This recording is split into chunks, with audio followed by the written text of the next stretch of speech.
উত্তৰ গুৱাহাটী বাৰোৱাৰী দুৰ্গা পূজা উদযাপন সমিতি সোণালী জয়ন্তী বৰ্ষৰ আজি আমাৰ বিজয়া দশমী। এই বিজয়া দশমীত আমাৰ ৰাৱণ দহনটো আজি ইয়াতে মানে জ্বলোৱা হ'ব। কাৰণ এই ৰাৱণ দহন কাৰ্যসূচী আমি আন আন বছৰৰ দৰে এইবাৰো আমাৰ আছিলে, কিন্তু যিহেতুকে আমাৰ বিশ্ববৰেণ্য শিল্পীগৰাকীৰ মৃত্যুত আমি সকলো শোকস্তব্ধ হৈ পৰিছোঁ। এই শোকস্তব্ধৰ কাৰণে আমি গোটেই ধৰ্মীয় কাৰ্যসূচী আমাৰ যিবিলাক আছিলে সেইবিলাক আমি আচলতে আমি যিভাৱে কৰিব লাগিছিল সেইভাৱে আমি কৰিব নোৱাৰিলোঁ।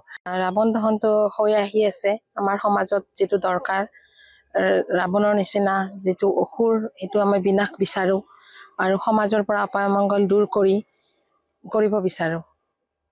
যাৰ বাবে আজিও আমি উত্তৰ গুৱাহাটী দুৰ্গা মণ্ডপ ক্ষেত্ৰত মধ্যাঞ্চল ইয়াতে আমি আজি দশমীৰ ৰাৱণ দহন ৰাখিছোঁ কাৰ্যসূচীটো। গতিকে সকলো ৰাইজকে আমি ইয়াত নিমন্ত্ৰণ জনাইছোঁ